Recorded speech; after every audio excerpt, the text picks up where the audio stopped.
I don't think I realized at the time how lonely I actually was, because I ended up spending over £1,000 on a guy that I barely truly even knew. And honestly, for a long time, I was too embarrassed to even tell anyone about it, because when you tell someone a story like this, they're just going to be thinking, oh, you're desperate, oh, you don't learn lessons from the past, etc., etc. But now I'm at the stage where I truthfully don't care, and I'll tell you guys all the stories I have. Welcome to another episode of Gay Talk. Welcome to Gay Talk. Yes! So, 2 weeks ago, I filmed a YouTube video. I'll pop it up here on screen, guys. It was titled, He Said He Was Busy, Then I Found Out the Truth. Now, this is the part of that story that I've been debating whether or not I want to share it on YouTube, as a lot of people are going to call me desperate, say it's not normal, and are just going to have a go at me. But at the end of the day, I'm sharing all my experiences with you guys, and I'm not going to hide absolutely anything. And maybe some of you guys can learn from my stupid mistakes. So, about 3 years ago, I was a HGV Class 1 lorry driver in the UK. I was spending about 5 nights a week out in my truck making deliveries all around the UK. And at night, because it's a bit of a lonely job, I would do TikTok lives. TikTok lives for me were a way to stay sane and engage with people from all over the UK, keeping me company when I'm on my own in the truck. So it was a bit of a routine for me. Whilst I was doing these TikTok lives at night, there was this one really good looking guy that always showed support and was always coming into my TikTok lives. And I remember just thinking how gorgeous he looked. After my TikTok lives ended, he would often send me a message on TikTok telling me that was a good live, how are you, and all that stuff. Now, because the chat with me and him was going kind of well, we ended up exchanging Snapchats. So for the next 2 weeks, this guy was consistently coming into my TikTok lives and engaging with my community. He was also talking to me on Snapchat every night, and around about 7 or 8 o'clock most nights, he would be giving me a phone call where we were getting to know each other on that other level, the intimate level. And his phone calls were something that I looked forward to every single day when I was out trucking. I would often think, right, tonight's great. I'm going to park up here. This guy's going to call me. We're going to get to know each other more, and it's going to be fantastic. We're talking about when we're going to meet, things we're going to do, all that stuff. So for the first 2 weeks, it's going superb. I couldn't have asked for anything better. It got me through a lot of shit. When I was a truck driver, I often suffered loneliness, depression. I wanted to have love, I wanted to have some affection, and I enjoyed the company. And you know what? I'm not ashamed to admit it. I was often sat in my cab at nights, like I said, in my own thoughts, and eating away at your own thoughts is the worst thing you can ever do. You start overthinking things, you start thinking about your life. Are you going to be lonely forever? Are you going to be stuck in that job forever? You don't enjoy that job. It's honestly, you think about so many different things. So when this guy was scheduling to call me at these times, I was looking forward to it more than I can even express. When we were talking on Snapchat, it was amazing. When he was sending me text messages asking how I was when I was driving the truck, it was good because it stopped the depressing thoughts. There was actually times where this guy would message me and I was driving a truck and there was laybys coming up, and I would be pulling into every single lay-by just to respond to his text message because I never want to ghost anyone. And that's the levels that I was getting to with this guy, where we were getting to know each other on that level so much that it was just exciting. The whole thing was exciting. The attention this guy was giving me was becoming emotionally addictive. It was like someone had cared. Someone was there for me. Someone was there for me in my time of need. If I had a bad day, this guy was there to listen to that. If I needed anything or I needed advice, this guy was there to give it to me. I can't express how much I needed that back then. I imagined all these different fantasies in my head. I imagined me being with this guy. I imagined us traveling the world together, going on adventures, having nice romantic meals with each other, going to the cinema, all those different fantasy things. I was thinking of the future as well. I was thinking, am I going to have a future with this guy? He's showing an interest. He's getting to know me. He's calling me every night. He's making sure I'm okay. I just felt loved, and I'd never felt so loved in my life to the extent that he was showing me. And he was so good looking as well that parts of me just thought I was punching way above my weight. Why would a good looking guy like him want someone like me? But anyway, I guess it just comes down to the fact of I wanted romance that badly that I was maybe rushing a bit too fast. But I feel like this guy was leading me on as well at the same time. Now, throughout me and this guy's conversations on Snapchat, when we're getting to know each other and stuff, He always went on about holidays and that he was planning his next one and stuff. And because we were at the stage we were planning to meet each other, I thought, right, this guy clearly likes being in the sun and that. What can I do to make a fantastic date? And I thought, do you know what? Screw it. This guy showed me commitment for the last 2 weeks. I'm going to go and book a 2 week holiday and I'm going to take him to Spain for a romantic 7 day stay. And hopefully, we'll create great memories. He'll want to be with me and we can live happily ever after. Now, looking back at that, I can see how naive that is. Bearing in mind, I hadn't even met him in person yet, right? And I was already booking a holiday for that much money. I don't have any sympathy for myself, let alone asking for you guys' sympathy. But where my mindset was as a trucker, I went ahead and booked that holiday. Now, obviously, I knew that he was going to be free for the 7 day holiday that I had booked because we were talking about things and what we were doing over the next couple of weeks, and he was doing nothing. So I didn't just book it blindly, I booked it knowing that he was going to be free.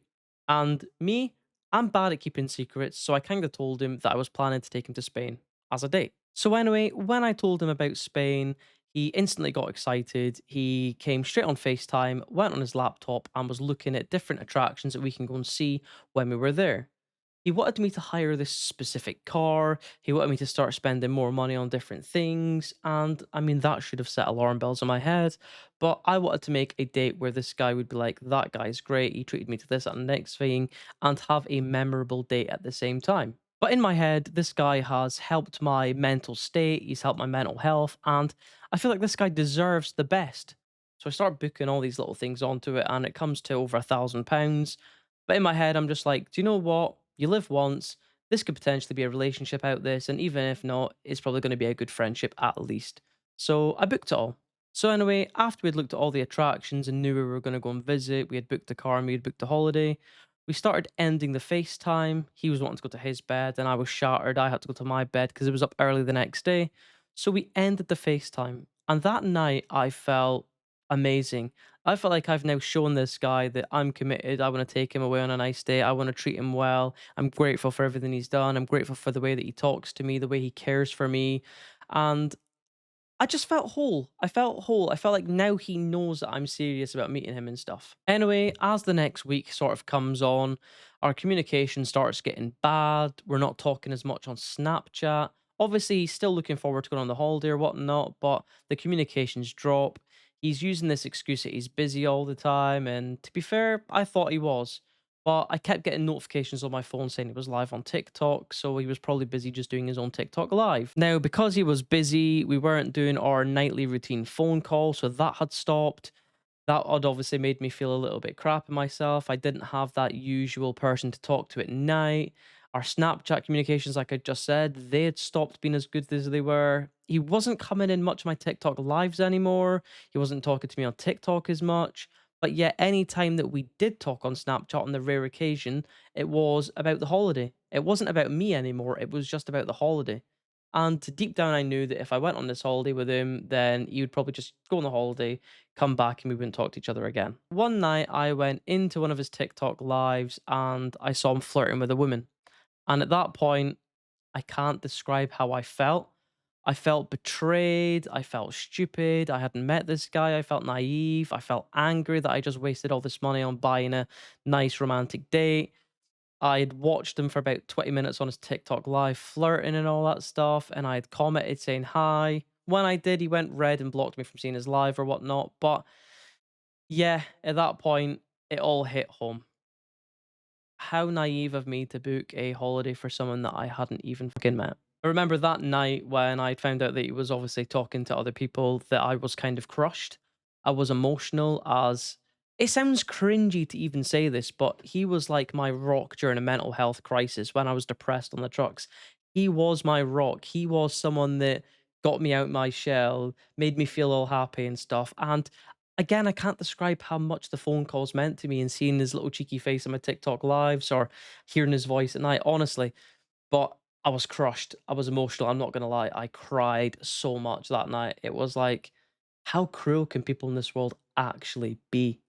So anyway, I'm frantically trying to quickly cancel this holiday that I've just booked and wasted over £1,000 on, trying to get my money back, feeling like a right idiot, and I can't cancel the holiday because it's within a 30-day period. So I've screwed myself big time here. Didn't take insurance out or nothing like that. I just booked the holiday. So I've taken a huge loss at this point. What can you do? Absolutely nothing. Tried contacting the customer support, there was nothing that they could do. So I just had to face it. I'd lost that money. So a few days later, I get this message from the guy. I think he's just trying to be cruel, but he tells me that, oh, I'm glad that you found out about it now. At least it's not a secret.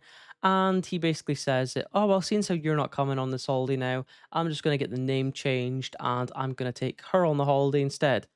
I ain't gonna lie to you. My heart dropped, but as soon as it dropped and he said that, I got so angry. But there was nothing I could do.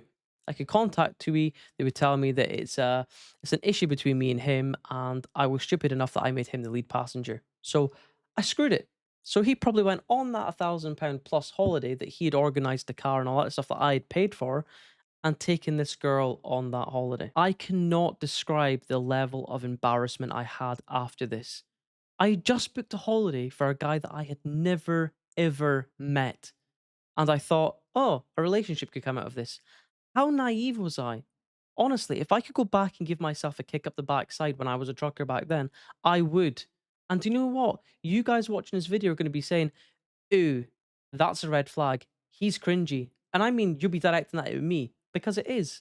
Who does that sort of thing? That's not normal behavior. Nobody books a holiday for someone that they've never met before, but yet I did that. So do you know what? I don't blame you guys for that thought that a lot of you will have. I was that embarrassed by it that I didn't even tell my family and friends that I went and booked a holiday for someone that I hadn't met because they would be thinking the exact same thing. Why have you just done that? There's better things to spend your money on. You could be saving for a house. You could be putting that money into investments for the future. But I didn't, did I? So I was too ashamed to even tell my family. So, hello, family, if you're watching this, I spent £1,000 plus on trying to take a guy to a date, and he ended up not actually being interested in me and was talking to a woman. I'm glad you found out now.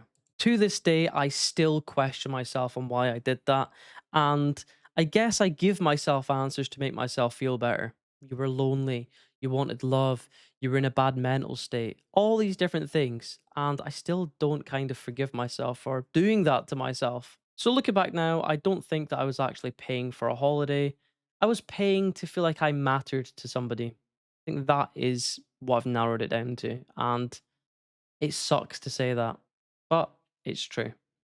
Do you guys have a similar story to this one? I'd like you to comment it below. Comment below what you think of my daft mistake. Seriously, comment below. Give me a kick up the backside if you want to, because I deserve it. Bearing in mind this was 3 years ago. How naive was I? Guys, it would mean the world to me if you could subscribe. I mean, I've just spilled my heart out to you and told you the most embarrassing thing I've probably ever done in my life. So a subscribe would mean the absolute world to me. Give the video a like, comment below as it helps with engagement, guys. Thank you so much for all the support. I really do appreciate it. If you have just subscribed, I will be giving away a free unfiltered story for one of my videos on the channel. So comment subscribe if you've just subscribed, and I will select a random person in the comment section below and give you a free copy of one of the stories. And until next time, guys, I will see you all in the next episode.